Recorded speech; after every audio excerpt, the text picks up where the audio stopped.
Bonjour les runners, bonjour les sportifs, bonjour au petit monde de la course à pied, c'est Seb et je suis ravi de vous retrouver aujourd'hui pour le 27e épisode du podcast À côté de mes pompes. Un épisode avec un invité. Alors, on est en semaine de reprise pour moi, après 15 jours de vacances, mais il était temps de retrouver le chemin du lycée. Alors une semaine relativement light pour moi, puisque j'ai effectué un petit check-up chez l'ostéopathe ce mardi. Il y avait un petit déséquilibre au niveau de la hanche et puis une cervicale qui s'était retrouvée bloquée. Donc le programme a été allégé par mon coach David, de façon à ce que je puisse repartir de plus belle d'ici 10-15 jours. La préparation pour quoi, allez-vous me dire, je n'en sais rien, mais en tout cas, je continue à m'entraîner, je continue à me faire plaisir, à découvrir ces nouvelles séances. Je vous en parlerai dans un épisode assez proche pour vous indiquer pourquoi j'ai choisi justement de faire appel à un entraîneur. Alors j'ai toujours autant de plaisir à recevoir vos avis, vos commentaires, vos messages, comme celui de Guillaume qui se reconnaîtra. Seb est un grand passionné, me dit-il, de running. Merci Seb pour ton podcast. J'ai passé un excellent moment à écouter l'épisode avec Florian dans son aventure de l'échappée belle.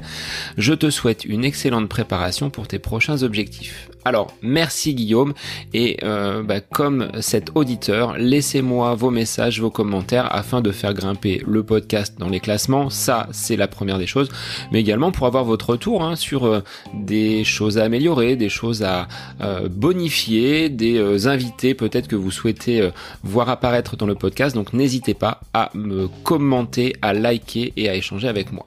Alors, dans l'épisode du jour, je reçois Franck. Franck est un autodidacte de 32 ans, originaire de la région cannoise. Il est remonté depuis quelques mois sur Blois, où il exerce en tant qu'enseignant en français. Il est coureur depuis 13 ans. Et tenez-vous bien, en l'espace de 13 ans, Franck a participé à 760 courses, ce qui, je pense, n'a jamais été égalé en France. C'est un compétiteur insatiable que je reçois aujourd'hui, mais c'est avant tout un amoureux de la course à pied. Et vous allez le voir dans sa façon donc d'aborder la course à pied, c'est vraiment un vrai passionné. Pour lui, la course à pied est avant tout un jeu, même si il a quand même cet esprit de compétition. Alors ne lui laissez pas un segment Strava à proximité parce qu'il va vous le ravir avec un grand plaisir. Strava, comme toute autre application, est une opportunité pour lui de laisser une trace de son passage, mais c'est avant tout ce jeu qui l'intéresse et qui l'anime. Alors avec le confinement, il s'est pris au jeu des courses connectées, sevré de courses avec Dossard. Il nous dresse dans un premier temps son bilan de l'année 2020. Il compte plus de 64 courses, dont plus de 40 connectées. Et au-delà de son profil, Franck nous fait part de son expérience. Il nous donnera de précieux conseils pour aborder n'importe quelle compétition, à la fois dans les préparatifs d'avant-course, dans la gestion donc de cette même course, et une fois l'épreuve terminée, comment bien aborder un enchaînement de compétitions. Nous aborderons aussi avec Franck ses objectifs pour l'année 2021, qui sera, je l'espère, marqué par de nombreuses courses et de nombreux dossards. Il a une petite idée d'un défi qu'il souhaite se lancer, à savoir courir dans l'ensemble des départements de la France métropolitaine, voire peut-être même dans les territoires d'outre-mer. Donc ça, c'est un défi qu'il mènera sur plusieurs années. Je pense pas qu'il arrivera à réaliser une course dans chaque département français pour cette année à venir. Alors je vous laisse en compagnie de Franck pour cette interview d'un passionné et insatiable coureur à pied. Belle écoute! Alors aujourd'hui, dans l'épisode du jour, un coureur hyper connecté en la personne de Franck. Je te souhaite la bienvenue Franck, tous mes vœux en ce début d'année 2021. Merci Seb, bonne année à toi et à tous ceux qui nous écoutent. Alors je vais te laisser te présenter rapidement, puis on fera un point après sur ta carrière de sportif, et puis différents points nous attendent, notamment sur ces courses connectées, parce que tu as bien carburé pendant cette année 2020 qui nous a privés de courses à Dossard, mais les courses virtuelles ont été épinglées sur ton tableau de chasse.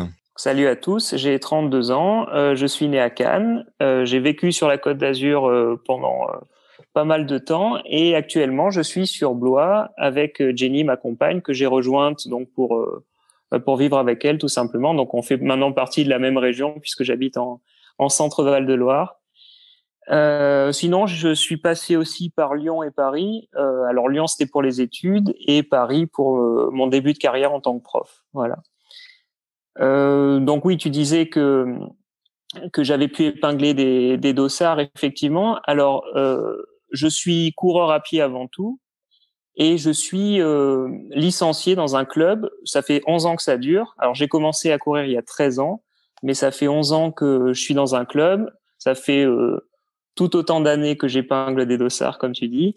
Et voilà. Alors, ce club s'appelle Courir à Payon et c'est un club de la région niçoise. Et ça date de l'époque de mes études. Quand j'étais au lycée Masséna à Nice, on s'est un peu rapprochés, voilà, et j'ai débuté un peu la course à pied avec eux. Je suis toujours avec eux. Alors évidemment, je ne peux pas m'entraîner avec eux puisque la distance fait qu'aujourd'hui à Blois, je suis très loin d'eux. Mais déjà, quand je vivais sur la Côte d'Azur, j'étais plutôt du côté de Cannes, et eux étant plutôt du côté de Nice, on avait du mal à se rejoindre. Voilà. Donc voilà mon petit parcours géographique. Alors après, si tu veux un club qui puisse t'accueillir, chez Mauve Attitude à Baule, on est prêt justement à t'accueillir. Il n'y a pas de souci, hein, si tu souhaites revêtir notre maillot. Bon après voilà, tu es fidèle à ton club de Payon, Oui, donc c'est on va ça. pas voilà. Est-ce que tu peux nous évoquer ton parcours sportif? Depuis quand tu t'es intéressé au sport? Est-ce que c'est quelque chose que tu as depuis ta plus tendre enfance ou est-ce que c'est venu un petit peu plus tardivement? Alors, je dirais qu'il y a deux façons de voir les choses. J'ai toujours adoré le sport, que ce soit à la télé, dans la pratique, même en jeu vidéo, si on veut. Et je dirais que sans sport, ma vie aurait été différente, puisque j'ai passé énormément de temps devant la télé, alors devant les matchs de foot, devant les épreuves du Tour de France, etc. Et donc voilà, en termes de, je baigne dans le sport. Pour autant, est-ce qu'on peut dire que j'ai une pratique sportive active depuis l'enfance? C'est pas certain. J'ai fait un peu de foot, j'ai un peu vivoté, j'ai fait un peu de judo, un peu de tennis, un peu de basket. Mais pendant l'adolescence, je ne faisais pas de sport, par exemple. Donc je faisais toujours un petit peu de vélo.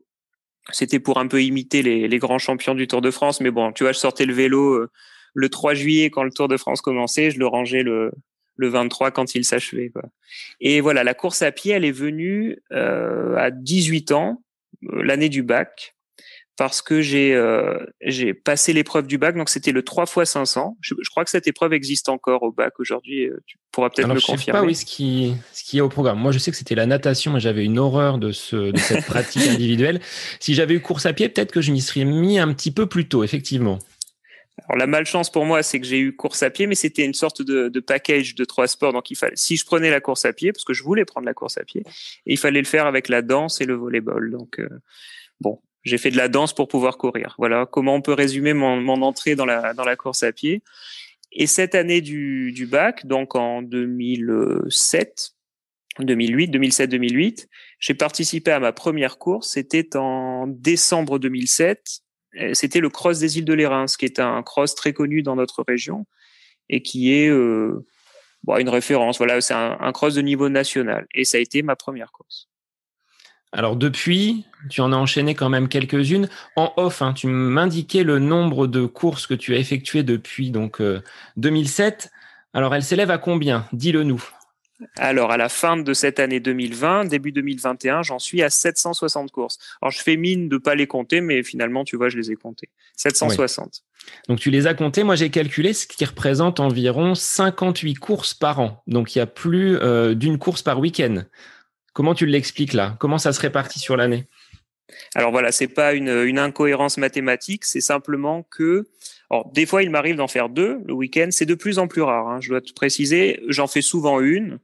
Alors aux grandes dames de mes proches, hein, de Jenny qui est ma compagne, encore qu'elle m'accompagne assez souvent sur ses courses, mais je dirais que je fais monter un peu le score en faisant des courses la semaine. Alors ça c'est en mai, juin, juillet, parce qu'il y a des meetings sur piste. Alors je compte les courses que je fais sur piste, et voilà, parfois il m'arrive lors d'un meeting de faire 2 ou 3 épreuves, plus la course le dimanche, ce qui fait que je peux faire des semaines à 4-5 épreuves en mai, juin, tu vois, dans ces périodes-là. Alors dans ces 760 courses, ce que je regardais par rapport à ton profil Strava également, c'est que tu es tout terrain. à la fois la piste, à la fois la route, mais également le trail. Est-ce que tu peux nous expliquer comment tu es passé de la piste à la route, au trail, ou est-ce que le fait d'habiter dans la région cannoise, tu as peut-être un terrain de jeu qui est propice à ces différents terrains peut-être? C'est exactement ça. C'est-à-dire que j'ai tout de suite, je me suis entraîné un petit peu, mais c'est par le biais des courses que je suis entré dans la course à pied. J'ai vu ce cross des îles de Lérins sur l'île Sainte-Marguerite en face de Cannes. J'y suis allé. J'ai vu le 10 km de Cannes, j'y ai participé. Et effectivement, dans la région de Cannes, il y a des courses sur route, mais aussi des trails, effectivement, et des meetings sur piste en été. Donc effectivement, c'est parce que j'ai un peu analysé l'offre de courses que je me suis un peu rendu sur chacune d'entre elles. Alors après, d'où vient cette envie d'aller se challenger sur des courses et des compétitions? Parce que tu pourrais dire, bon, j'ai ce terrain de jeu-là, je peux faire un peu de 10 km, mais faire des trails de façon individuelle, juste pour mon entraînement. Et puis certains ne passeront jamais sur la piste. Comment tu as pu justement balayer ces différents types de courses? Je vais dire par amour de la course à pied, puisque pour moi toutes ces disciplines sont de la course à pied. Je sais qu'il y a des débats souvent. Un sprinter, un coureur de 100 mètres n'est pas un coureur d'endurance. Je sais que ceux qui font des trails de 150 km, parfois sur les forums, on les appelle les marcheurs, etc. Mais moi je pense que tout ça c'est de la course à pied et toutes les pratiques sont satisfaisantes. Donc et c'est la curiosité, surtout l'envie de tout essayer. Finalement, je sais que toi tu n'es pas allé dans toutes les disciplines, tous les domaines, peut-être pas encore la piste, mais je pense qu'on a y gagné de tout essayer. Je pense qu'on progresse à tout essayer surtout. Alors c'est vrai que moi le trail j'ai essayé. Bon, j'ai mis ça de côté pour être revenu en camion de pompier. La piste, je l'utilise, mais pas sur un plan de compétition. C'est vraiment le spot d'entraînement et Strava me livrait plus de 600 tours de piste réalisés en 2020. Donc, ça reste le spot préféré. Mais je suis quand même plus un routier. Est-ce que toi, dans ces trois terrains, il y en a un qui ressort le plus, que tu préfères et dans lequel tu te réalises le plus? Alors oui, c'est la route tout de même, puisque alors déjà les distances sur route sont intermédiaires, c'est-à-dire qu'évidemment, je me suis pas beaucoup aligné sur trail long, mais j'ai fait des trails de 50, 60 et 70 km, plutôt au début d'ailleurs de ma pratique. Et sur ces courses-là, comment te dire, on s'entraîne. Moi, je m'entraîne pas beaucoup pour ces courses-là, de même que pour un 400 mètres, je l'ai fait un peu pour m'amuser, mais voilà, les distances sur lesquelles je fonctionne le mieux et le plus, c'est ces distances intermédiaires, les tiennes d'ailleurs, du 5 au semi, c'est là où je suis le mieux, je pense. Et comment tu gères cet entraînement? Parce que finalement, avec 58 courses dans l'année, en moyenne, ce qui veut dire qu'il y a des années où il y en a eu forcément un peu plus, l'entraînement, comment tu le prépares? Est-ce qu'il y a quelqu'un qui te suit pour te donner des entraînements, ou est-ce que tu es autodidacte et ton expérience a pu justement te permettre d'arriver là où tu en es aujourd'hui? Alors, c'est un peu un mélange des deux. C'est-à-dire que ça fait peut-être 8-10 ans que je ne suis plus de plan d'entraînement. Dans mon club, il y a des coachs. Donc, je lis parfois ce qu'ils font, j'écoute ce qu'ils disent, mais je suis loin de ça actuellement, puisqu'effectivement, l'expérience que j'ai de ce que j'attends de la course à pied. Parce que si mon but demain, c'est de faire, je sais pas, 32 minutes sur 10 km parce que je m'en sens capable un jour peut-être, je vais peut-être m'orienter vers un entraîneur. Mais comme mon but premier n'est pas réellement la performance, évidemment la performance est importante puisqu'on la cherche tous plus ou moins, mais moi elle n'est pas le but. Elle est elle serait un résultat. S'il vient avec ce résultat, c'est génial. C'est la cerise sur le gâteau, mais ce n'est pas le but. Donc c'est pour cela que je ne suis pas les plans du coach.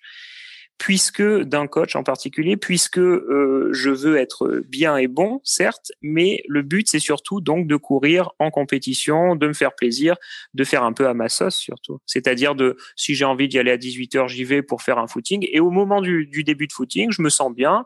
Allez, tiens, si je me faisais pas un petit 4000 à fond, un 4000 mètres à fond sur les quais de Loire, parce que j'ai envie, parce que le vent est dans le bon sens, tu vois, c'est vraiment être libre, en fait, de pas avoir de plan d'entraînement.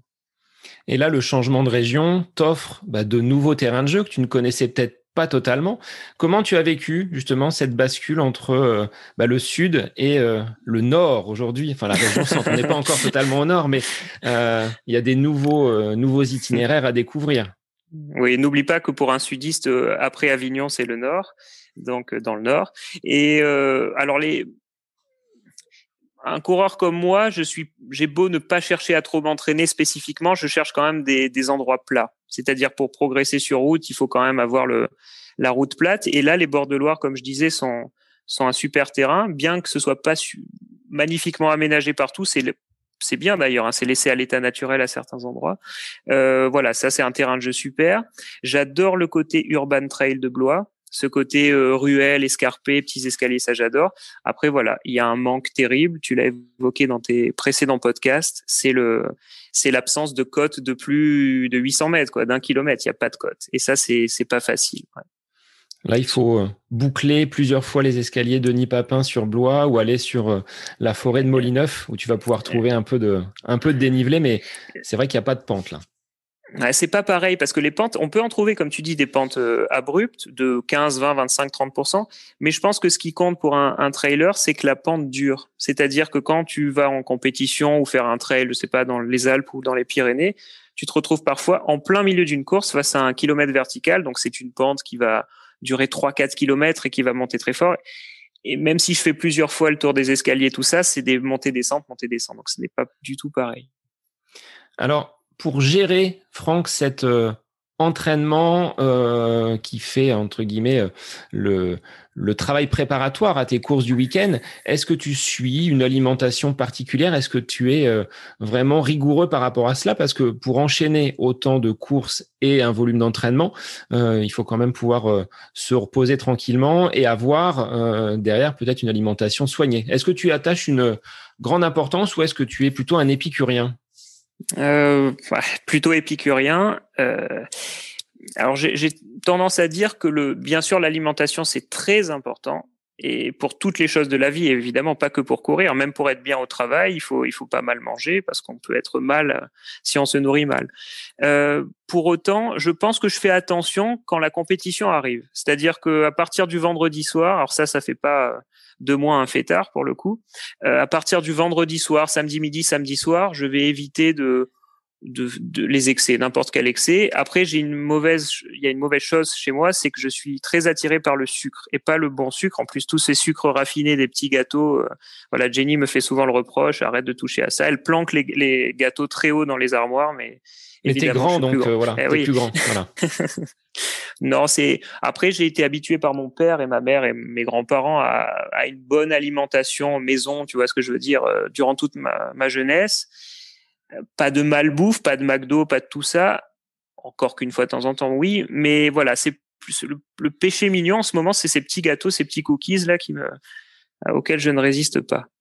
Donc, il faut que tu reprennes en main la liste de courses et que tu ailles faire toi-même les courses pour éliminer ces sucres du placard. Ah non, si je les faisais moi, au contraire. Non, c'est Jenny qui doit y aller seule plutôt. Voilà le message que je lui envoie. Alors, au-delà de ces courses, est-ce que tu peux nous indiquer tes références chronométriques, même si tu vas me dire c'est pas forcément représentatif et c'est pas sur cela que je veux me mettre en avant, mais voilà, pour donner un ordre d'idée aux auditeurs de ce que représente 760 courses en termes après de références chronométriques. Oui, tout à fait. Alors, j'en suis fier quand même. Hein. Malgré tout, j'ai réussi à faire 34 minutes sur 10 km, 34,03. C'était à la Prom Classique 2018, je crois, on a vu le vent de face à près de 100 km/h au retour. Donc, j'étais fier de tenir. En fait, je m'étais planqué dans un groupe et voilà. J'avais eu le vent de dos à l'aller, vent de face au retour, mais j'avais su résister. Sur semi, 1h15 et des brouettes. Sur 5 km, 16h30, je crois, oui, 16h30. Sur marathon, 2h53. Alors, sur marathon, je suis plus en difficulté. Mes chronos sur 5, 10 et 20 et semi sont logiques, enfin ils se répondent à peu près. Par contre, sur marathon, je devrais plutôt être à 2h45 et je n'arrive pas à franchir ce cap. Alors soit parce que mon corps ne me le permet pas, soit parce que ma pratique de la course à pied avec de multiples compétitions ne me permet pas de faire une préparation peut-être comme il se doit. Et d'atteindre finalement ton pic de forme au moment où tu devrais... voilà. Il faudrait peut-être que tu réduises le nombre de courses pour performer sur un marathon. Ce serait peut-être Oui, les 3 fois où j'ai fait moins de 3 heures, c'est les 3 fois déjà où la semaine d'avant, je n'ai pas fait de course. Oui. Déjà, c'est un indice. C'est un indice. Après, c'est pas forcément toujours très très simple de planifier finalement son entraînement, même si tu le disais, tu es quelqu'un qui va plutôt agir au feeling avec un entraînement qui va se faire, voilà, une fois que tu es sorti, tu dis tiens, je ferai bien ça. Donc, est-ce que ce cadre d'un entraînement vraiment très strict te conviendrait si tu devais te l'appliquer? Je l'ai fait. Au tout début, je l'ai fait avec mes premiers coachs de club. Alors non, par moi-même, je n'y arriverai pas. Il faudrait que je reprenne un coach. Ça, c'est quasiment certain. Un coach dans lequel je crois. Ça, c'est encore plus important. Et ce serait terrible pour moi d'avoir un coach déjà auquel je ne crois pas et je sais pas. Il faudrait qu'il arrive à m'affirmer un objectif qui fasse sens pour moi. Et dans ce cas-là, je pense que je suivrai la chose. Oui. Et en termes de sens, aujourd'hui, quelle est la course que tu retiens comme étant celle où tu dis là, j'ai vraiment tout fait et tout mis en place pour atteindre mon objectif, celle dont tu es la plus fière aujourd'hui? Alors celle avec un S si tu veux. Ah oui, parce que le souci quand on fait 760 de course, c'est qu'il faut vite balayer tout ça.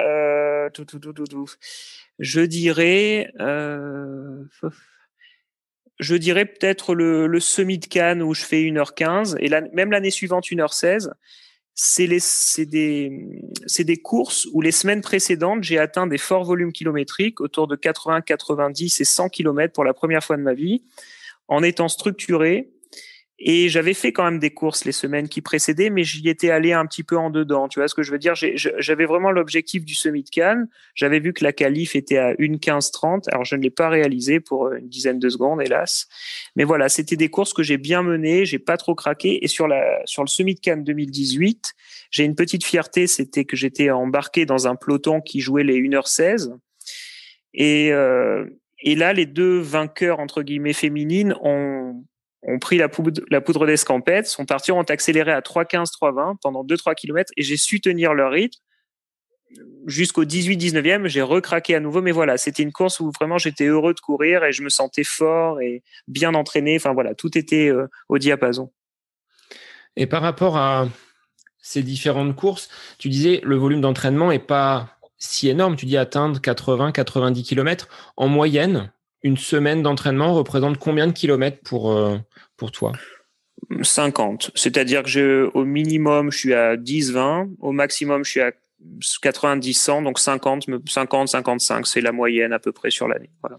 Et tu arrives à complémenter avec d'autres activités ou c'est vraiment que la course à pied dans ton sport réalisé sur la semaine? Ça a plutôt été toujours la course à pied, si ce n'est que j'ai eu des périodes vélo. Comme toi, je crois, je ne suis pas du tout un bon nageur, donc pas d'eau, pas de natation, pas de plage. Et voilà, hormis pour me tremper, me rafraîchir, la piscine, ça sert qu'à ça pour moi. Même moi, j'aime pas trop ça en plus, donc t'imagines. L'idée, c'est que le vélo, on va peut-être en reparler après, mais le vélo, c'était plutôt pas, sauf l'été, sauf avec Jenny. Sauf que cette année, Zwift est apparu pour moi. Et donc là, ces dernières semaines, j'ai fonctionné beaucoup avec Zwift. Alors, sportif connecté avec ces nouvelles applications, tu l'utilises que pour le vélo. Tu n'as pas investi dans un tapis de course au point non. Voilà. Certains l'utilisent. Oui. Ouais, je disais que mon modeste salaire ne me le permettait pas encore, mais oui, certains l'utilisent. Alors apparemment, j'ai vu des résultats sur les courses connectées parce que sur courses connectées, on autorise les coureurs en tapis roulant. En fait, ce que j'aime pas trop, c'est que j'ai l'impression que les performances sont un peu décalées. Le vélo me paraît beaucoup plus précis sur Zwift. Non pas que la course à pied ne le soit pas, mais je pense que par exemple sur un tapis de course à pied, alors je vais peut-être dire une ânerie au niveau scientifique, mais ça dépend un peu de ta foulée. C'est-à-dire qu'imaginons tu restes très longtemps en suspension en l'air. C'est-à-dire très longtemps en l'air sans contact avec parce que c'est le contact avec le sol qui génère. Il suffit que tu changes un peu ta foulée, que tu passes un peu de temps en l'air. Tu sais, certains se tiennent même aux barres latérales pour finalement croire que tu es à 18 km/h, mais en fait tu ne l'es pas vraiment. Voilà, c'est des choses que comme c'est pas très en adéquation avec les sensations route, je ne le pratique pas, non. Ouais, je dirais que c'est plutôt le tapis qui entraîne que le coureur et finalement Voilà, tu suis les rythmes du tapis plus que tu n'impulses un mouvement au c'est ça. niveau biomécanique. Au niveau vacances, je me rappelle d'un petit périple que vous aviez fait en Belgique et là aussi tu as réussi à trouver une course à laquelle vous avez participé presque en dernière minute. Donc même en vacances, même à l'étranger, tu arrives à trouver des courses. Oui, alors pour l'anecdote, on était sur un tour de Belgique avec Jenny, en VTT avec les sacoches. Alors c'était pas un truc très road trip, hein. On était dans les hôtels la plupart du temps le soir. On n'a pas tenté avec le camping. Et au milieu du voyage, exactement, on a trouvé entre quelle ville? Entre Anvers et Bruxelles, je crois, à Londerzeel, une petite course de campagne. Alors je sais pas comment j'avais fait pour trouver ça sur Internet, mais je l'avais trouvé. Donc Jenny et moi l'avons faite. Et ce qui est drôle, c'est que je l'ai gagné, mais je l'ai gagné sans le savoir. C'est-à-dire qu'en fait, c'était 3 courses en une, un 4, un 8 et un 12 kilomètres. C'était un tour, 2 tours ou 3 tours. Et moi, il me semblait que j'étais 8 dixièmes, tu vois, à l'issue de mes 2 tours. Et sauf on m'appelle pour me dire, vous avez gagné tout ça. Sauf que nous, on était déjà en train de repartir en vélo. Donc, on a dû descendre du vélo, tout ça. Et ce léger retard qu'on a pris fait qu'on est arrivé avec la pluie à Bruxelles. Donc, Jenny m'en a voulu.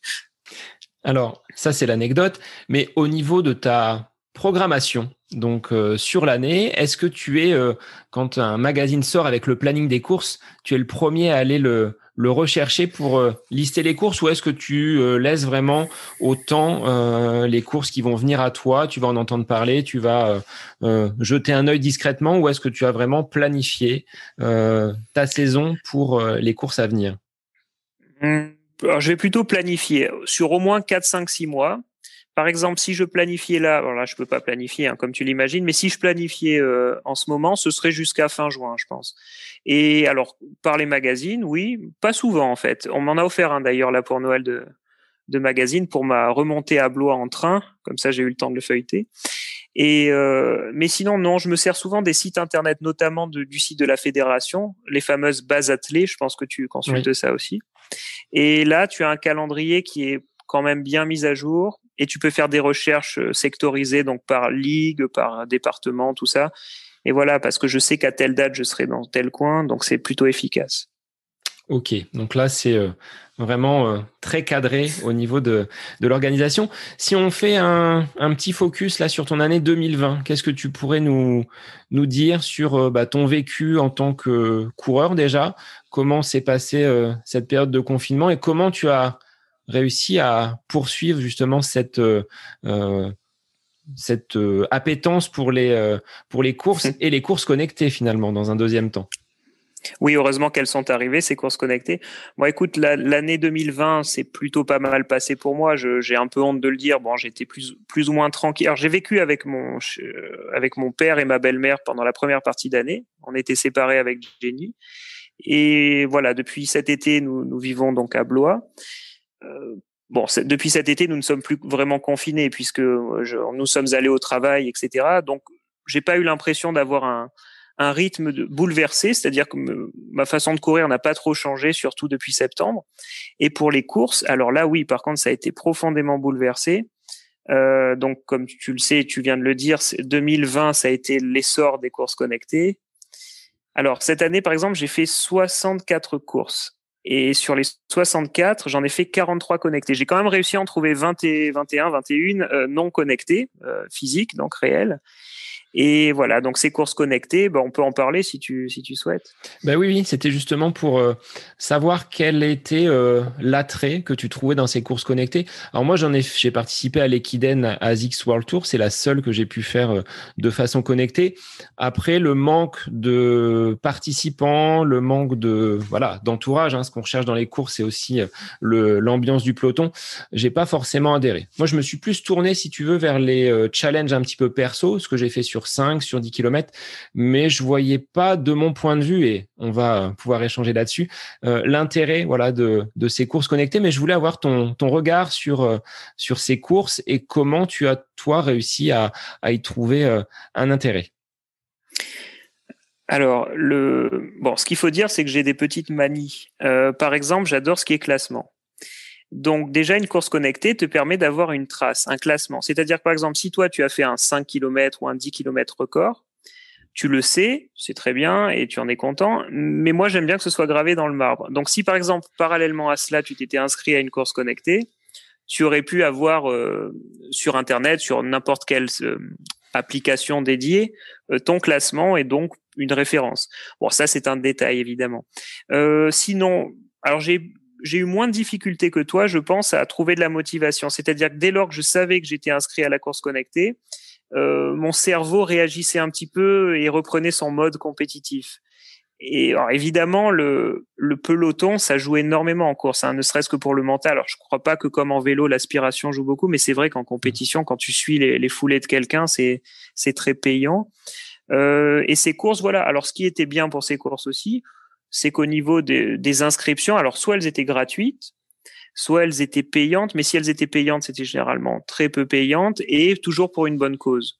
Donc voilà, c'était peut-être, alors je sais pas, on n'est pas à parler d'argent, mais peut-être que si les courses avaient été au même prix, alors le 20 km de Paris était quasiment au même prix que la course classique. Pour avoir la médaille ça, c'était un peu, et le t-shirt.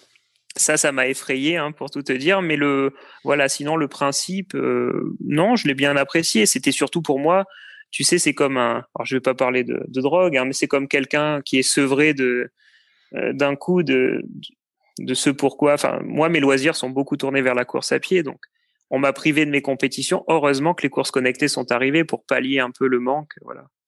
Après, oui, moi, le classement, ce qui me gênait un peu, c'est que comme les coureurs ne sont pas forcément au même endroit, il y a cette possibilité de trouver peut-être un terrain qui soit plus propice. Je sais pas, moi, c'est très plat ici, à côté de Beaugency, dans le Loiret. Ben, une course qui, pour un coureur, se ferait dans une région beaucoup plus vallonnée, on n'aurait peut-être pas forcément la même difficulté. Alors, est-ce que dans tes courses, dans ce que tu as vu, il y avait peut-être un étalonnage ou un handicap pour ceux qui étaient trop plats ou trop avantagés par une pente descendante sur un 5 ou un 10 km? Est-ce qu'il y avait un règlement par rapport à ces courses? Alors, il y a eu un peu ça, mais c'est très drôle ce que tu dis parce que au tout début des courses connectées, donc je mets ça au mois de avril, avril 2020, il n'y avait pas vraiment de règlement sur ces courses, ce qui veut dire qu'on balançait notre trace à l'organisateur comme preuve et ça suffisait. Et il y a une course qui a fait pas mal de monde, de bruit, c'était les coureurs ont du cœur. Je crois que c'était pour mécénat chirurgie cardiaque. Et ça a réuni un nombre incalculable de coureurs. Je crois que c'est la course, à part le 5 km organisé par la FFA, je crois que c'est la course qui a attiré le plus de monde. Et cette course a été gagnée par Romain Coursière, qui, devant chez lui, n'avait pas le choix. Il avait que des montées et des descentes. Donc, il s'est dit qu'il allait pas le faire, ce 3 km en montée, mais bien en descente. Donc, il l'a gagné, je crois, en 7,20 ou 7,30, donc à 2,30 au kilo, hein, tu vois le rythme. Oui. Et sauf que on le lui a un peu reproché, mais dans le règlement, rien n'était inscrit. Et petit à petit, donc, on a vu les règlements de ces courses connectées évoluer. Alors, le handicap, non, ça, il n'y a jamais vraiment eu, si ce n'est qu'il y a des courses qui ont intégré un système efficace. C'était, par exemple, en 1 heure, ton kilométrage plus ton dénivelé. Par exemple, si tu faisais en 1 heure 14 km et 300 mètres de dénive, ça te faisait 14 plus 3, 17 points. Et tu vois, c'était des classements un peu plus, pas forcément liés qu'au chrono.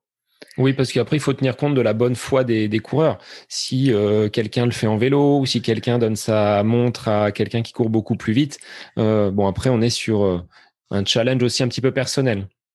Moi, ça, je pense que ça n'a pas trop eu lieu ou à la marge. Et bon, de toute façon, quelqu'un n'allait pas s'inscrire, payer pour une bonne cause, pour quelque chose, pour pouvoir se mettre en haut du classement après l'avoir fait en vélo. Enfin, si ça a existé, c'était uniquement à la marge, à mon avis.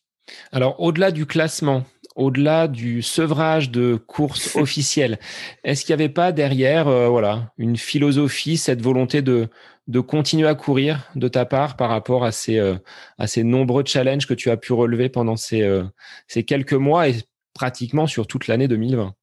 Oui, c'est vrai, en termes de philosophie de course à pied. Je pense qu'on est un peu différents tous les deux. J'ai écouté tes podcasts avec attention. Moi, la course à pied, c'est très important, mais c'est un loisir. C'est sur ce mot sur lequel j'insiste, c'est un loisir, c'est-à-dire que je vis la course à pied comme un jeu. C'est-à-dire que je fais ma journée de travail, je vis ma vie de famille, et quel est mon jeu, mon activité? C'est souvent la course à pied. Donc j'ai du mal à associer, comme pas mal de monde le fait, la course à pied à, tu vois ce que je veux dire, une sorte de quête personnelle, de façon de se prouver quelque chose qui permet de se forger mentalement. Moi, j'ai besoin de la course à pied. Elle m'a forgé un peu mentalement et même physiquement d'ailleurs.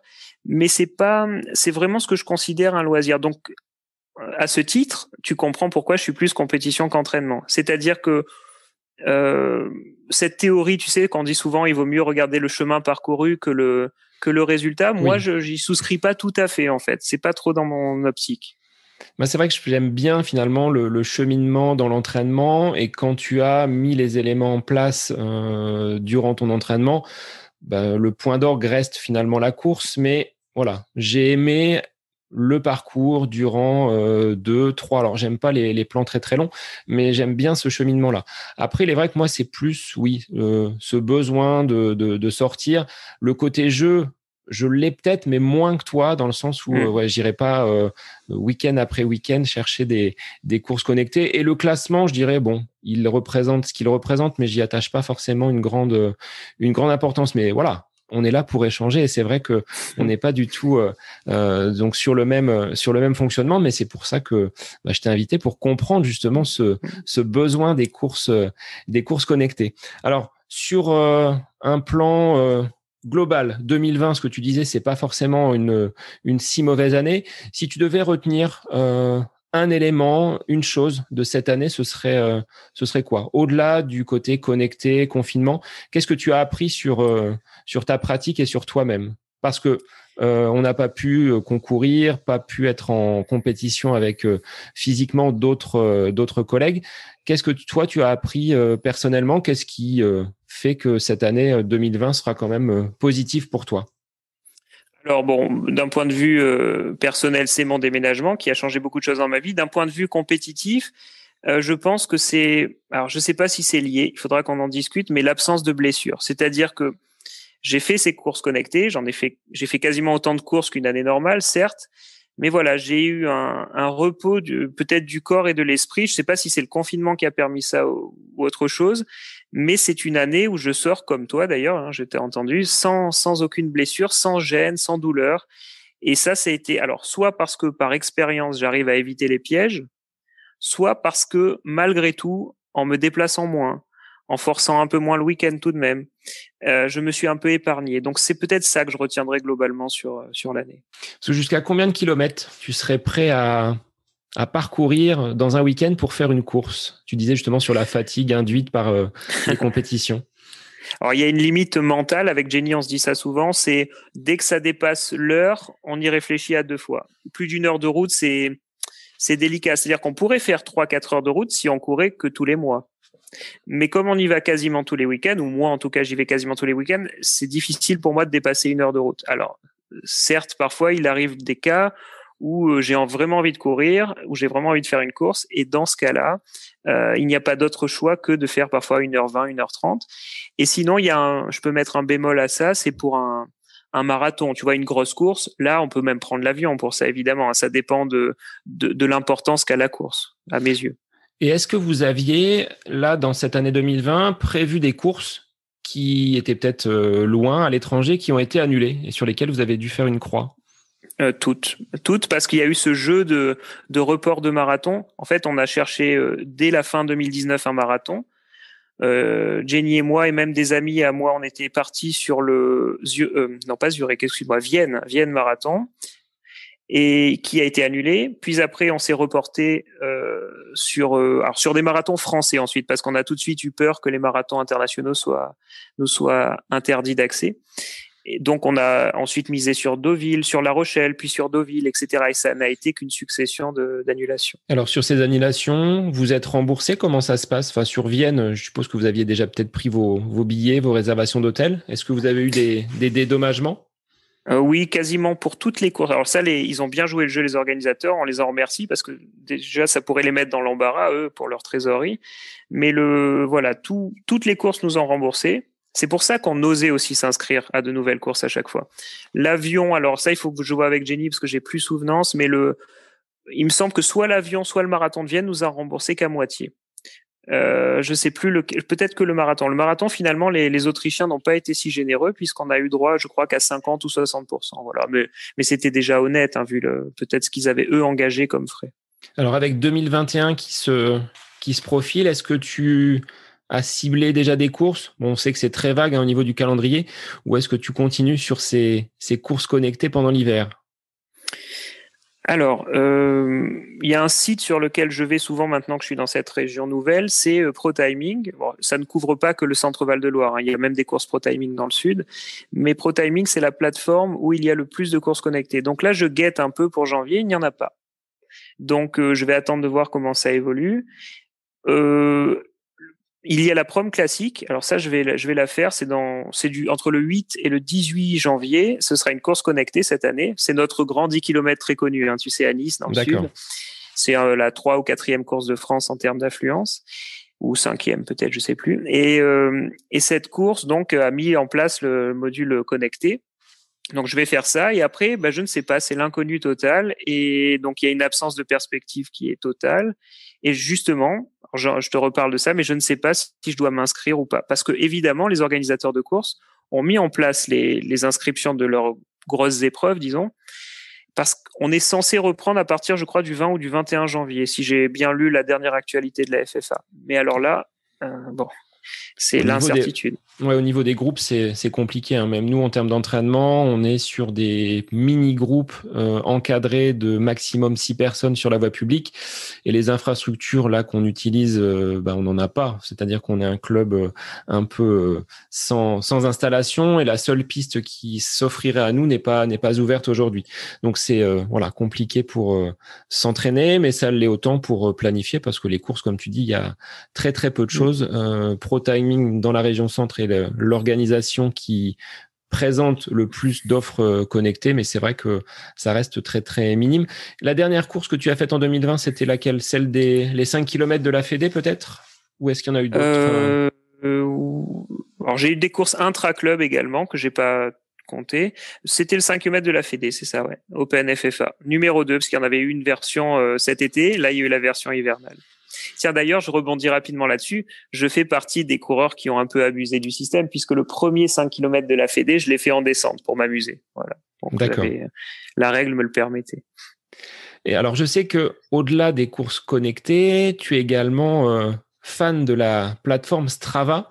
Est-ce que tu peux nous dire comment tu as découvert cette plateforme et ce qu'elle t'apporte? Parce que tu es là, en cette période de l'épiphanie, le roi de certains segments, donc que tu vas chercher, grappiller. Et là, dans la région, tu en as plein de nouveaux à aller cueillir. Donc là, c'est encore le côté jeu, cette plateforme Strava pour toi? Oui, c'est pas tout à fait sérieux, puisque il y a bien des coureurs, même ne serait-ce qu'à Blois, hein, qui pourraient faire 10 fois mieux que moi sur les segments, mais ils s'en moquent un petit peu. Voilà, moi j'aime bien cet aspect-là. J'aime bien, comme je t'ai dit tout à l'heure, laisser une trace. Donc, ce que j'aime bien dans ces segments Strava, c'est le rapport qu'il y a avec la carte GPS, la géographie, c'est-à-dire qu'il y a un endroit d'une ville, entre guillemets, qui t'appartient. C'est-à-dire que c'est toi qui es passé peut-être le plus vite sur cet endroit. Bon, évidemment, ça vaut ce que ça vaut, hein.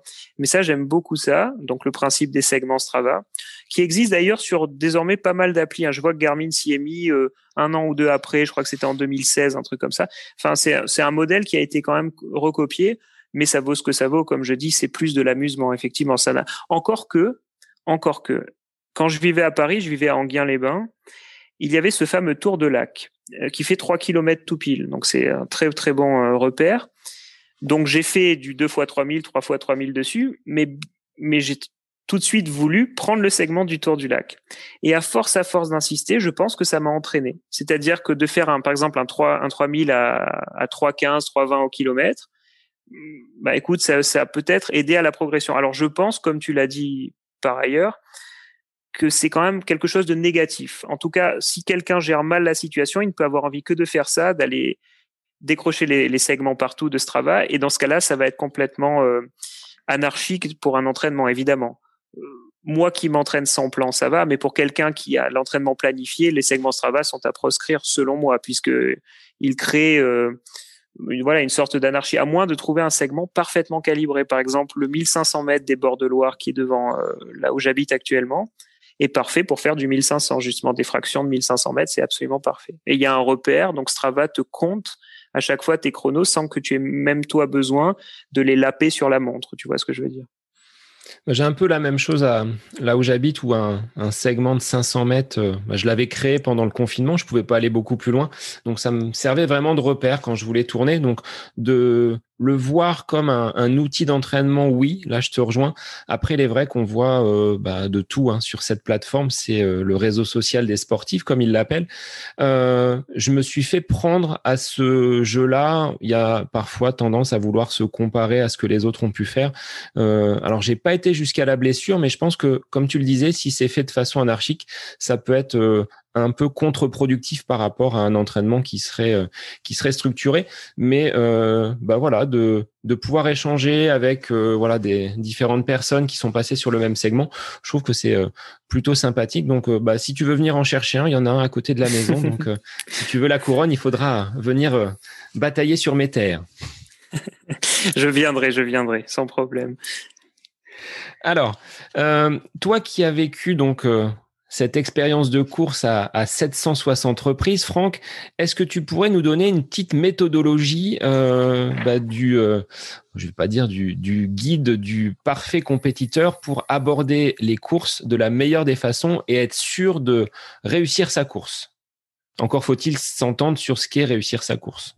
Est-ce que c'est aller au bout? Est-ce que c'est battre un chrono? Mais est-ce que tu aurais une petite méthodologie à nous apporter, ou des piliers qui seraient des points fondamentaux pour réussir et performer en course? Oui, alors je vais essayer d'apporter des petites choses, des observations personnelles, parce que tu imagines bien, à l'heure d'Internet et des livres spécialisés, tout est trouvable facilement. Alors moi, je n'ai pas d'expérience scientifique de la chose. Par contre, j'ai avec moi la légitimité du nombre de courses. Effectivement, j'ai tellement vu de choses se faire et bien se faire, mal se faire, que je peux, oui, vous faire un petit retour. Alors déjà, je pense que ce qui est intéressant quand on s'entraîne et quand on cherche à progresser en course à pied.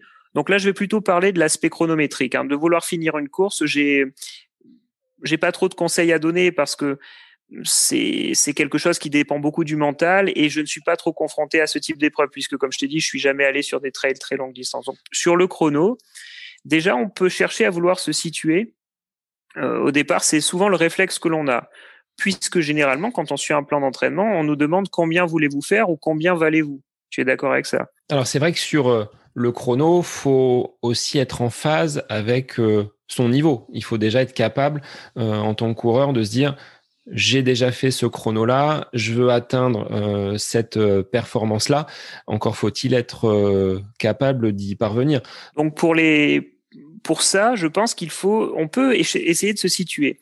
Donc on peut pas prédire le résultat, mais on peut s'en approcher. Alors pour moi, je pense que ça dépend de 4 critères importants. Cette prévisualisation de l'objectif, c'est une sorte de carré magique. Alors pour moi, il y a le niveau, on va en parler, après je vais le détailler si tu veux. Il y a le niveau du coureur, niveau structurel, comment on est, entre guillemets, la préparation, ça c'est ce qu'on a fait ou ce qu'on veut faire. Alors après, il y a 2 autres critères que je juge très très importants pour la compète. C'est la météo. Alors ça, très peu de gens en parlent. Et les petits à côté, ce qu'on peut appeler, alors parfois on appelle ça les gains minimaux, tu sais, c'est ce sur quoi on peut perdre ou gagner un petit peu, et qui ne sont parfois pas minimaux mais maximaux. Donc pour moi, le niveau, alors je commence par ce point-là, le niveau, pour moi, c'est un palier auquel on arrive et on se stabilise souvent très longtemps. Alors sauf au début. Souvent, sur la première, deuxième, troisième année, on a une progression fulgurante, mais au bout d'un moment, quand on arrive un peu à stabiliser sa pratique, on arrive plus ou moins à un niveau sur lequel on reste pendant 1 an, 2 ans, 3 ans. Donc ce niveau, pour moi, il est dû à 2 choses. Donc déjà tes capacités physiques innées, entre guillemets. Alors certains appellent ça le talent, tout ça, mais on va plutôt parler de capacités physiques. Et surtout, toute l'expérience cumulée. Parce que toi, tu viens, je crois, d'un autre sport, et effectivement, ton corps s'est construit avec des entraînements préalables. Ouais, c'est ça, c'était le football, et suite à une opération du genou, j'ai dû justement réapprendre, voire même apprendre à courir, parce que je suis pas persuadé, et si je me remémore mes années football, j'aimais pas tant que ça faire des tours de terrain, alors qu'aujourd'hui, ça me gêne absolument pas. Et ce que tu disais, là, je rebondis par rapport à la progression rapide sur les 2-3 premières années. Il est vrai que on va finalement atteindre atteindre pas nos limites, parce que le corps nous permet de les dépasser bien souvent.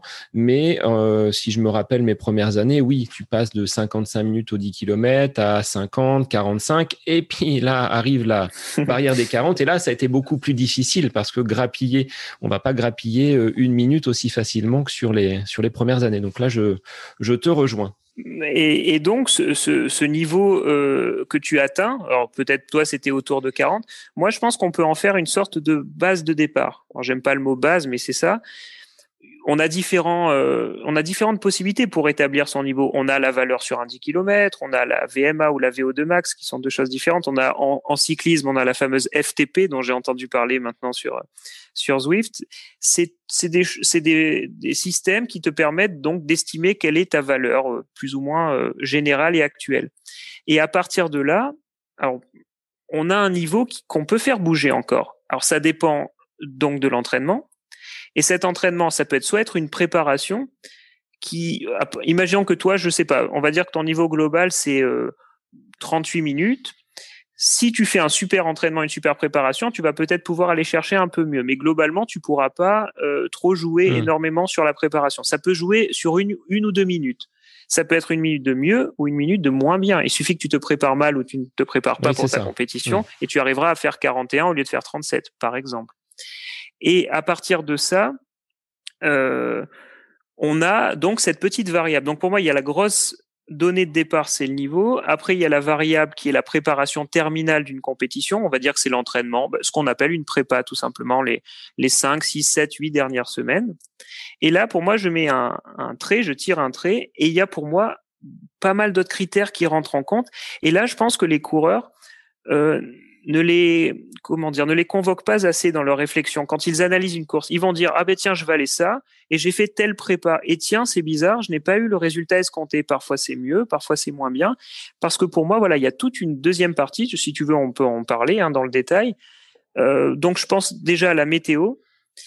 Par exemple, la météo, c'est un point très, très, très, très important. Par exemple, tu vas t'entraîner toujours de manière idéale, c'est-à-dire je fais mes allures à l'entraînement. Des fois, à l'entraînement, ça se passe pas très bien.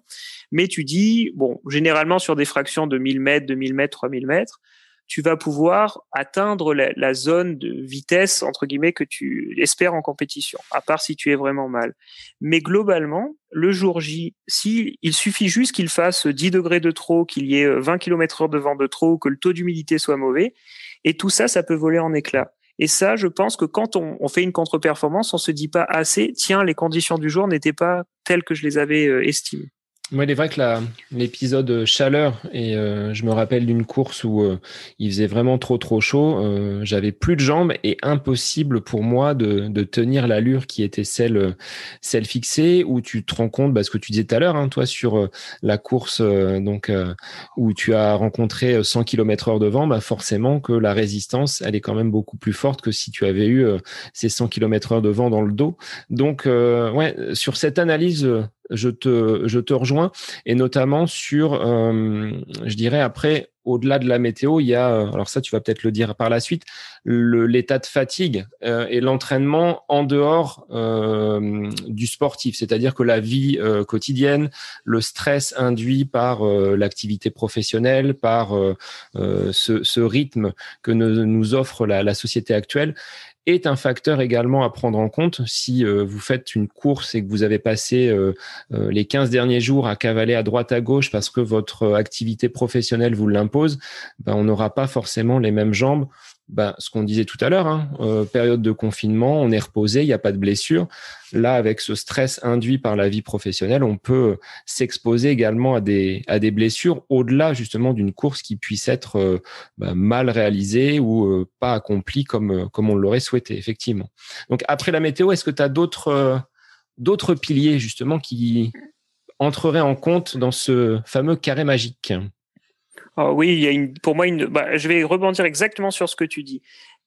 Je pense qu'on est tous différents et que j'ai des amis qui sont par exemple maçons ou d'autres qui sont livreurs qui ont une charge physique, pas mentale, mais ne serait-ce que physique la semaine, qui les fatigue à un tel point que le soir, ils n'arrivent pas forcément à faire les entraînements qu'ils souhaitent et le week-end donc à performer comme ils le pourraient s'ils étaient reposés. Alors tous ces à côté, je pense qu'il y en a une dizaine. Je vais t'en citer quelques-uns. J'en ai noté. Tiens, j'ai pris des petites notes.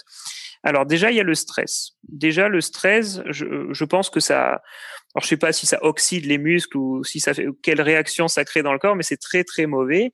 Il y a bien qu'un stress qui est bon, c'est le stress. Tu sais ce qu'on appelle le flow là, c'est-à-dire c'est quelque chose qu'on a un peu avant la course, quand on est bien un peu énervé, excité, ou alors que quand nous sont arrivées ces dernières semaines que des bonnes nouvelles, on a l'impression d'être un peu de surfer Euphorique, sur une bonne. oui, Voilà, exactement, c'est ça, euphorique, c'est exactement le mot. Alors ça, c'est ce qu'on pourrait appeler le bon stress du corps, mais globalement, le stress est très mauvais. La fatigue mentale, physique et le fait de mal dormir, alors ça c'est dramatique aussi.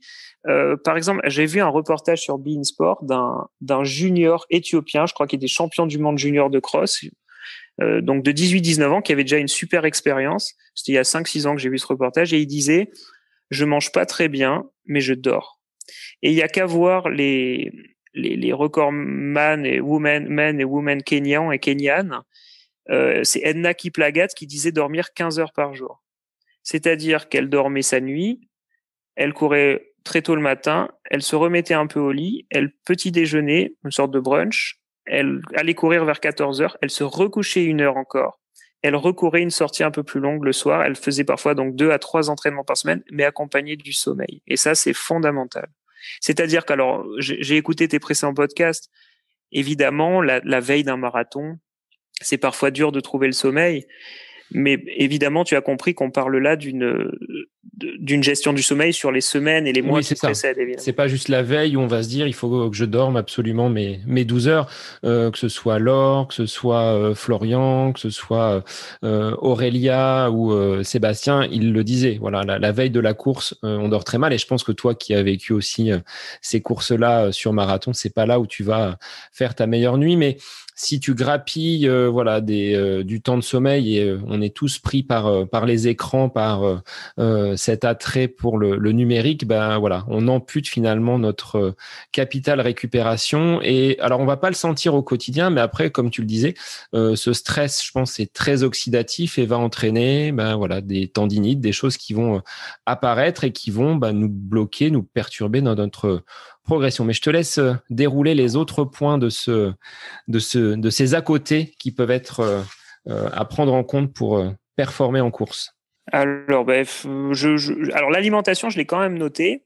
Alors, je dis pas que c'est pas important. Évidemment, l'alimentation, c'est la chose peut-être la plus importante du monde.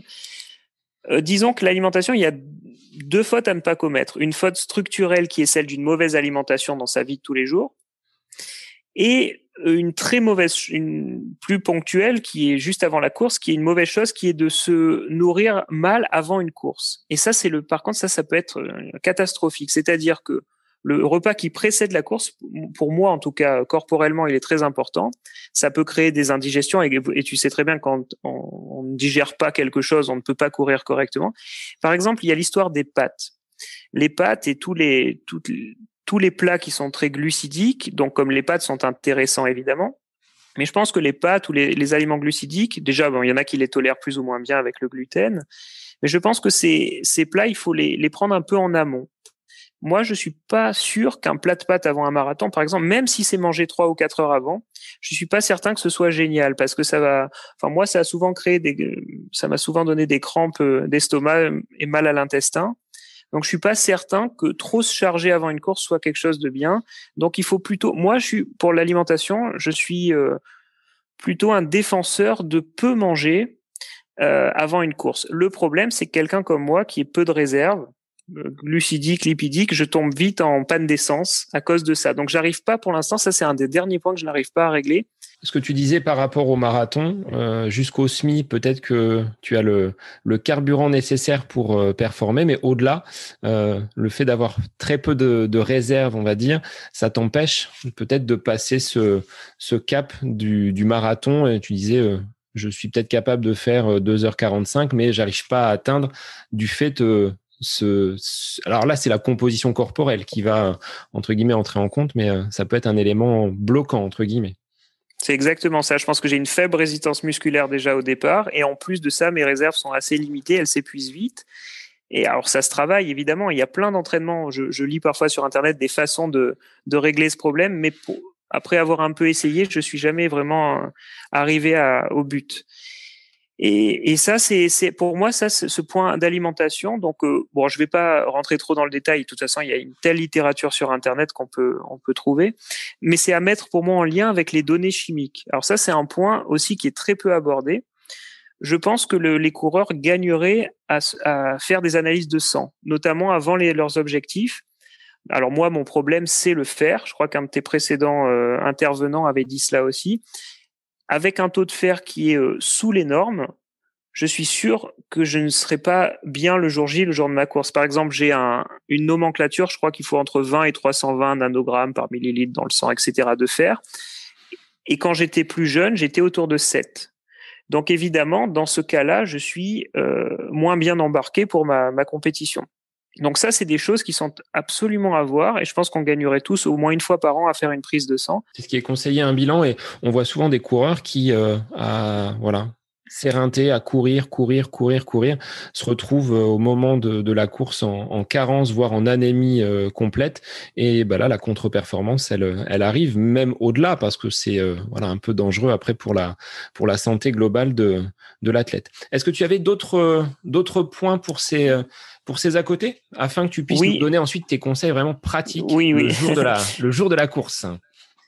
Alors il y a plein d'à côté. Il y a le matériel évidemment. Le matériel, il faut se sentir à l'aise dedans. Et il y a désormais, bon ça, tu pourras aborder ce sujet avec peut-être d'autres invités. Il y a cette apparition d'un matériel qui nous ferait gagner en performance. Alors je ne parle pas forcément des manchons ou des choses comme ça. Là, je parle bien des nouvelles chaussures carbone qui ont révolutionné la course à pied cette année 2020. Est-ce que tu as eu l'occasion de les tester? Est-ce que tu as ce genre d'outils dans ton placard de runner? Et oui, je les ai achetés. Alors, ton ressenti? Alors, mon ressenti, il est passé de négatif à positif. Alors, bon, déjà, moralement, on se sentait un peu mal vu au départ de porter ces chaussures, puisque le débat était houleux. Petit à petit, c'est rentré dans les mœurs, puisque toutes les marques s'y sont mises. Je pense que c'est là le point important. Dès lors que toutes les grandes marques s'y mettent, les athlètes qui courent pour ces marques ne peuvent plus résister. Et je pense que si, à l'échelle des meilleurs coureurs, tout le monde les met, à force, ça va venir jusqu'à nous. Alors évidemment, c'est une grosse dépense, puisque les chaussures sont 2 fois plus chères et surtout, elles s'abîment 2 fois plus vite, apparemment, de ce que j'ai compris. Alors mon retour, il est simple. J'avais une très mauvaise sensation de départ. C'est-à-dire que je suis un coureur qui aime beaucoup le contact avec le sol. Donc, si tu devais m'offrir des chaussures minimalistes ou des Hoka, je préfère les minimalistes. D'accord. Bien que ce soit un extrême, pour moi. Pour autant, ces chaussures carbone, elles ont forcément une épaisseur au niveau du pied, entre le pied et le bitume qui est supérieure, une semelle plus épaisse. Et voilà, je pense qu'elle crée un effet rebond, un effet ressort. Une fois qu'on le maîtrise, c'est-à-dire qu'une fois qu'on a passé peut-être 100, 150 km à l'intérieur, on y trouve l'intérêt. C'est-à-dire que moi, j'ai l'impression de courir un peu plus vers l'avant avec ces chaussures. Elles m'invitent, donc par le rebond qu'elles procurent apparemment, elles m'invitent à lever un peu plus le genou et aller chercher un peu plus loin. Ça, je pense que c'est un avantage parce que ça pourrait un peu corriger à la positive ma foulée. Après, reste à savoir si le carbone peut nous blesser à force ou nous faire du bien. On n'en sait rien. Pour l'instant, on n'a pas de retour.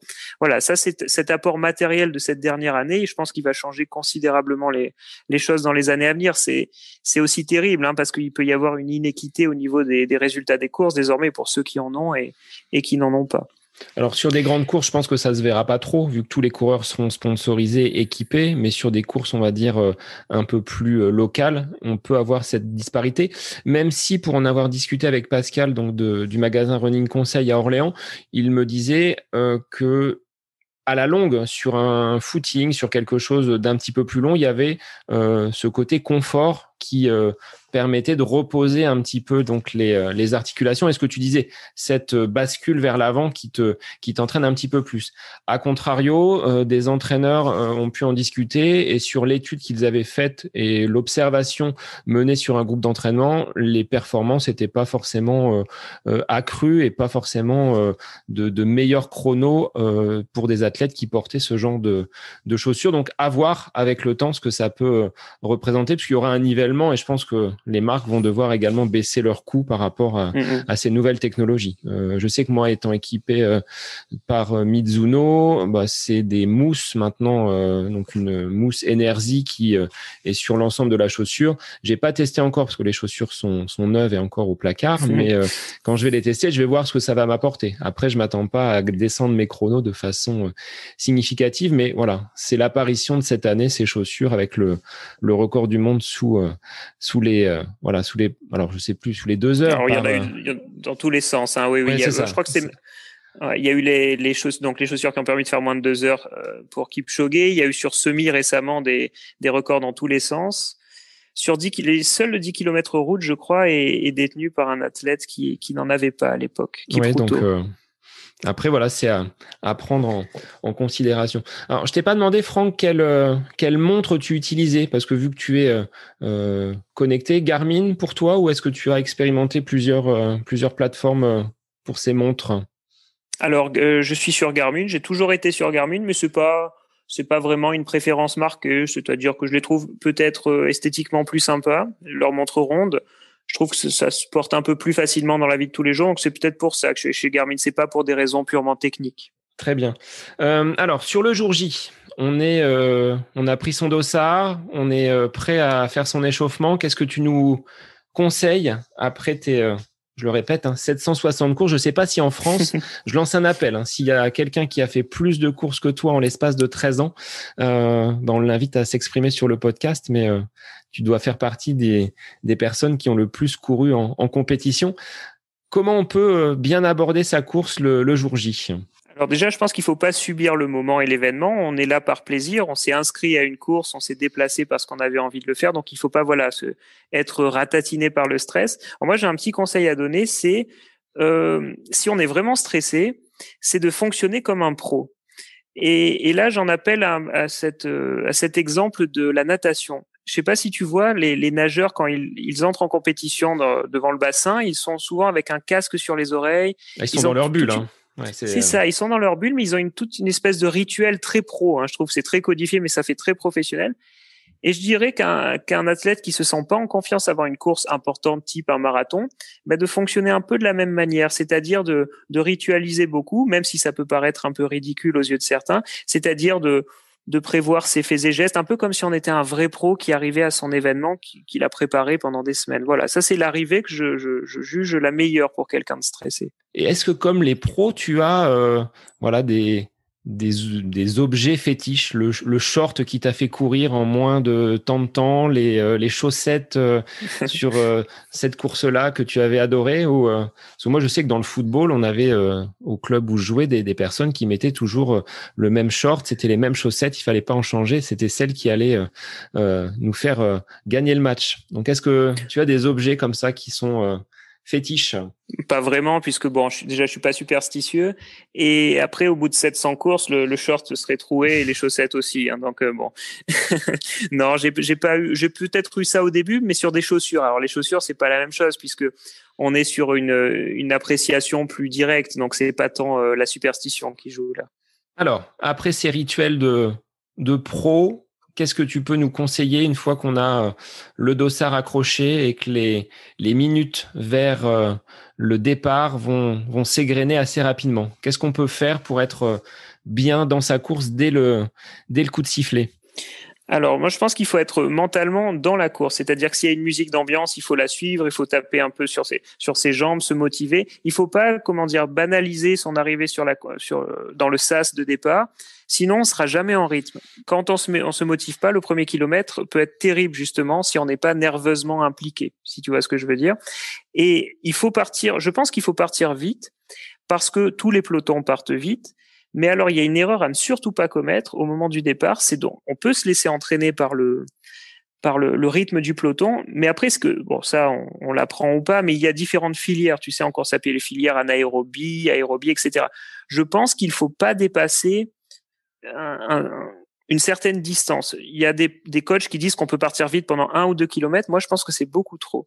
Je pense qu'il faut partir vite, gagner un peu de temps sur ces 5, 4, 5, 600 premiers mètres, tant qu'on est un peu encore dans la filière anaérobie, sur au moins 1 minute, quoi. Tu vois ce que je veux dire? 1 minute, 1 minute 30.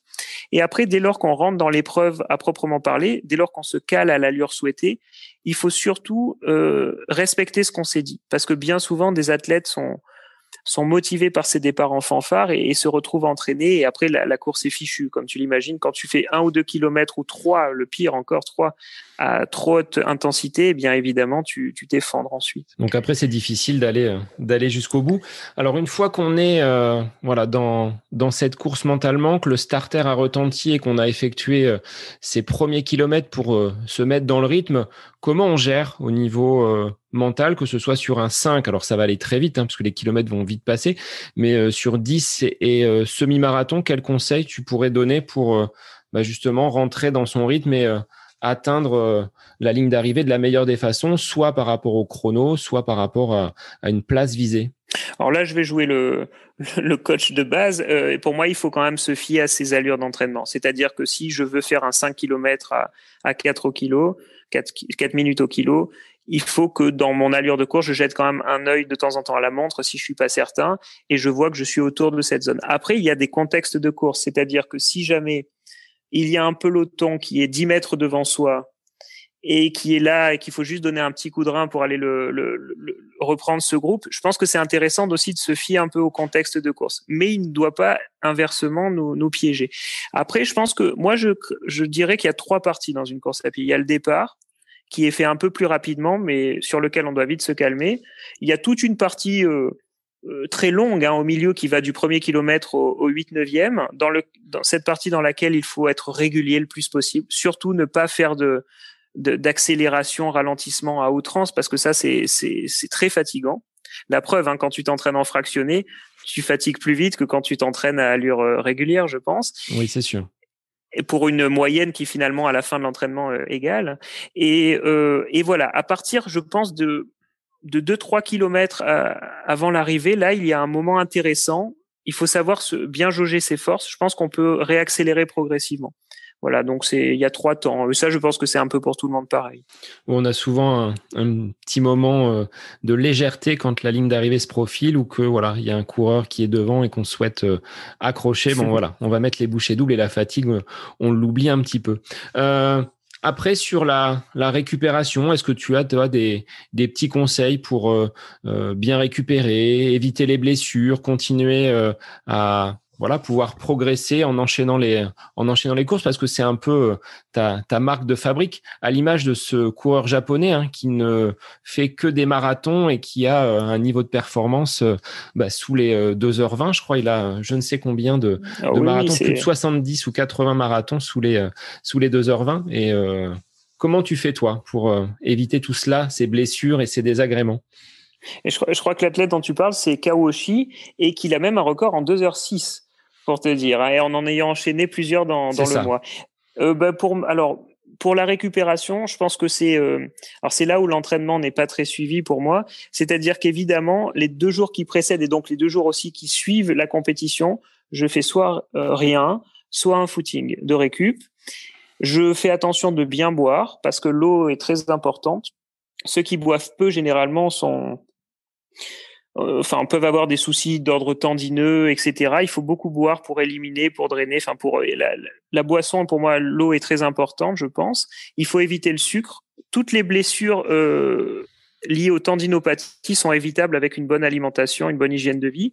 Après, voilà, il y a après un marathon, par exemple, on a ces fameuses courbatures musculaires, évidemment, parce qu'on a tellement tapé à force sur le muscle pendant 42 kilomètres que là, on n'a pas tous les mêmes réactions. Je pense qu'un marathon qu'on rate, c'est un marathon où on récupère mal. Parce que généralement, un marathon où ça se passe pas bien, c'est-à-dire que depuis le 28e, 30 ou 32e kilomètre, par exemple, on est déjà un peu à la limite de ses réserves ou de ce qu'on peut faire musculairement. Et après, les 10-12 derniers kilomètres sont très difficiles après ce fameux mur du marathon. Alors, on n'est pas obligé de l'avoir, mais si on l'a, généralement, j'ai la mauvaise nouvelle de dire que les jours et voire la semaine qui va suivre un marathon raté est souvent effroyable. Alors ça m'est arrivé 2-3 fois. Donc voilà, si un jour tu montes sur marathon, il faudra que ça se passe bien. Comme ça, tu verras que les jours qui suivront seront bons généralement. Et on a ce qu'on appelle parfois une sorte de surcompensation. C'est-à-dire qu'après s'être beaucoup entraîné, avoir fait un marathon, surtout s'il s'est bien passé, le week-end d'après, il y a des coachs qui conseillent même d'aller faire un 10 km, tu sais, pour profiter un peu de cet effet de surcompensation physique qui a été expliqué. Et on arrive parfois à battre son record, tu vois, la semaine d'après un marathon. C'est des choses qui se sont vues.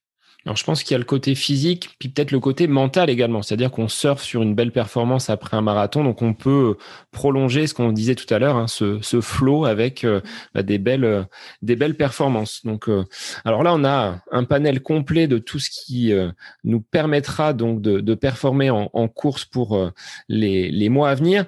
Quel sera ton programme, Franck, pour 2021? Est-ce que, au-delà des courses, là on ne sait pas le calendrier, mais qu'est-ce que toi tu aimerais faire? Je sais qu'il y a un projet qui te trotte en tête au niveau de la géographie et des départements français. Est-ce que tu peux en dire 2 mots?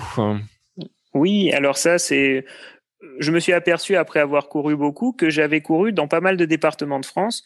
Alors progressivement, ça c'est pas un objectif de 2021, c'est un objectif de peut-être toute une vie, c'est d'aller courir dans un certain nombre de pays, mais aussi en France, hein, pour faire un peu le patriote, c'était de courir dans tous les départements de France. Alors, métropolitaine dans un premier temps, pourquoi pas ailleurs ensuite. Et voilà. Et là, je crois que j'en suis à 30 ou 35 départements parcourus. Je crois qu'il y en a 90 ou 11. Et voilà. Donc, il me reste du chemin à parcourir. Et au niveau chrono, de monter sur des distances un peu plus longues, tu parlais de trail au maximum de 70 km. Est-ce que tu souhaites allonger la distance sur trail, sur route? Quels seraient finalement tes axes de travail pour les mois à venir? Alors, en mai prochain, il y a les 24 heures du championnat de France de 24 heures à Brive, et 2 amis y seront, Florian et Frédéric. Et si ça a lieu, je les accompagnerai peut-être. Alors, ce sera un effort d'accompagnement, c'est-à-dire que je ne jouerai pas ces 24 heures à fond. Mais si jamais la chose se fait, il va falloir que je monte un peu en kilomètres les mois à venir pour pouvoir un peu assurer le truc, parce que sinon, ça va être un enfer. Sur trail, je ne crois pas, parce que si je dépasse 50, 60 km sur trail, ça va aller à l'encontre de ma philosophie globale, c'est-à-dire que je vais mettre un temps fou à récupérer. J'ai écouté un précédent podcast que tu as fait, je crois, avec un dénommé Florian. Avec Florian, oui. Donc, ouais, sur l'échappée belle. Et crois-moi, ça m'a fait très, très, très, très peur, parce que voilà, l'état dans lequel il a fini, même si ça lui a plu, évidemment, c'est un état dans lequel je ne veux surtout pas être, parce que évidemment, ça veut dire de la souffrance, ça c'est d'accord, mais surtout, ça veut dire 1 mois ou 2 sans course. Et donc là, on va à l'encontre de ce que j'espère de la course à pied.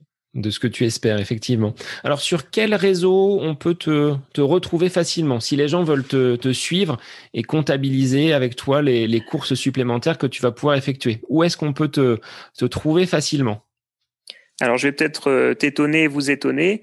Tu m'as évoqué comme coureur connecté. En fait, je le suis assez peu. Je suis sur Strava et c'est bien là le seul endroit où on peut me retrouver, parce que alors, je pense que par rapport à mon métier aussi, ça doit jouer. Je ne suis sur aucun autre réseau social. Je mettrai ton profil Strava sur les notes de l'épisode et je me contenterai donc de ce seul lien. Et j'invite les personnes à venir te contacter s'ils veulent justement échanger avec toi, parce que je sais que tu es assez disponible quand tu es sur cette plateforme. Qu'est-ce qu'on peut te souhaiter d'autre, Franck, pour cette période encore de vœux, même si on se les souhaitait tout à l'heure? Quels seraient en dehors de la course à pied, là, en dehors de cette passion? Je dirais que la société soit plus heureuse, parce que mine de rien, même si moi je t'ai dit j'ai pas passé une mauvaise année, quand les gens autour de moi sont en souffrance, j'arrive pas à être totalement heureux. Donc je nous souhaite à tous de vivre une meilleure année 2021, parce que la course à pied c'est un moment de fête. C'est ça que j'aime aussi, parce que la compétition, j'en ai parlé là comme avec un aspect compétitif, hein, le côté compète, défi, tout ça. Mais non, ce que j'aime aussi en compétition, c'est de retrouver le monde un peu souriant, parce que souvent, la compétition le week-end, c'est le moment où on sourit tous, on est content, on fait ce qu'on aime. Et voilà, donc j'aimerais retrouver un peu des gens qui sourient un peu plus. Et tu sais, je suis professeur et autour de moi, je regarde un peu les gens vivre, et je trouve les gamins parfois plus réjouissants, plus souriants, plus innocents, et les adultes parfois un peu tristes parce que la situation les rend tristes. Voilà, c'est ce que je nous souhaite, c'est que ça aille mieux pour tout le monde. Ça fait un peu Miss France tout ça, mais c'est vraiment ce que je pense. Donc c'est ce que j'espère, voilà, pour 2021. Et que toi tu fasses un bon 37-30 au 10, et voilà, ça aussi j'espère. Ouais, la marque la plus performante que j'ai pu faire, c'était 38, mais sur piste et en solo. Donc, j'espère qu'il y aura des courses et que le travail entrepris avec mon entraîneur puisse payer. Et puis, au plaisir de te retrouver sur des courses dans la région, non connectées pour celle-ci, mais de façon à ce qu'on puisse retrouver les pelotons. Et je suis d'accord avec toi que le côté convivial de l'ambiance de course, l'avant, pendant et après nous manque terriblement. Et on espère que les organisateurs de courses vont pouvoir tout mettre en œuvre et que les mesures sanitaires nous permettront de prendre part à ces différentes compétitions.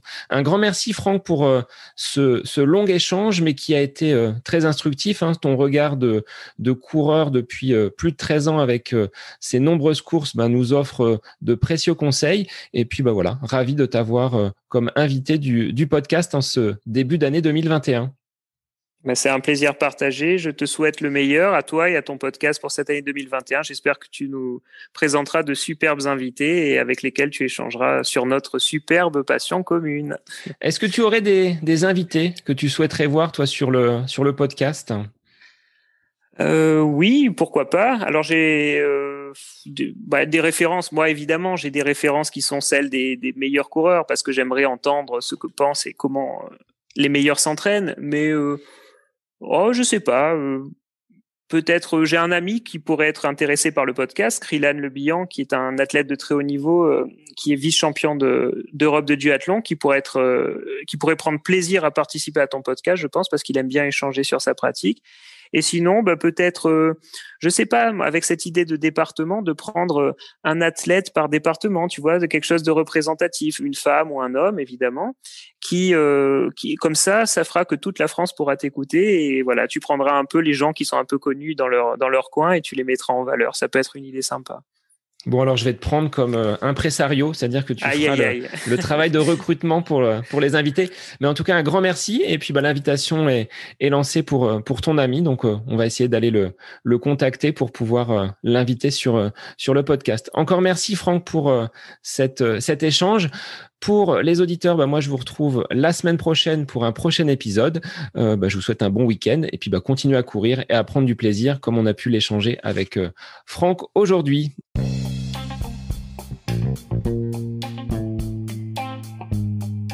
J'espère que cet épisode avec invité vous aura plu. Je vous remercie infiniment de votre écoute.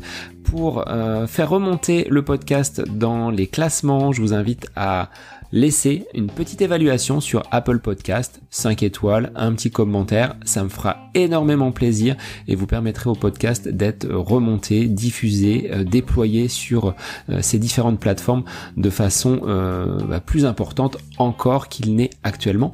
Et puis je vous invite à me retrouver sur les différents réseaux, Facebook, Instagram. Laissez votre petit message, votre commentaire, ça me fait plaisir d'échanger avec vous. Si vous avez des questions, si vous voulez échanger sur quelconque sujet en lien avec la course à pied, mais pas que, parce que le sport c'est une philosophie de vie et c'est une passion qui nous anime de façon commune, donc n'hésitez pas à venir échanger avec moi. Sur ce, je vous souhaite une bonne fin de semaine, un bon week-end et je vous dis à la semaine prochaine pour un nouvel épisode du podcast À côté de mes pompes.